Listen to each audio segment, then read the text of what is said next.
হয়নি, আমার পরীক্ষা ছিল বলে আমি শেষ মুহূর্তে দারুচিনি দ্বীপ করতে পারিনি। তখন আমার কো আর্টিস্ট ছিলেন মোশাররফ ভাই, কিন্তু আমার সেই সুযোগ কাজে লাগানো হয়নি। কিন্তু যখন তানিম আসলে আমাকে এই চরিত্রটার জন্য বলল, আমার কাছে আমার মেয়ে সবার আগে বলেছে যে মা তুমি অবশ্যই এই ক্যারেক্টারটা করবা, কারণ হচ্ছে তুমি সবসময় অনেক বেশি ফ্রাস্ট্রেটিং ক্যারেক্টার করো, অনেক সিরিয়াস ক্যারেক্টার করো, তো তোমার একটু মানে উৎসবের মতো সিনেমা করতে হবে। সো ওর খুব পছন্দ তানিমকে, তো ওর জন্য ডেফিনেটলি মানে এগিয়েছিল স্ক্রিপ্টটা আমার কাছে, যে না আমার মেয়ে যেহেতু চাই এরকম একটা গল্পে আমি কাজ করি, আমি করব।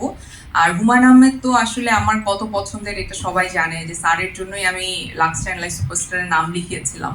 তো স্যারের গল্পে কাজ করতে পারবো, আর তানিমের মতো একজন ডিরেক্টরের সাথে কাজ করতে পারবো।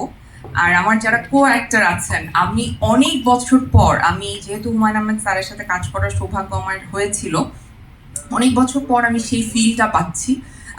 আমরা যখন দেখা করছি, আমরা যখন সেটে যাব, একসাথে সবাই কাজ করব, আমার কাছে এই জার্নিটা আসলে এত বেশি আমাকে এক্সাইটেড করেছে। সো যার জন্য তানিমের সাথে এই যাত্রায় সহযাত্রী হওয়ার।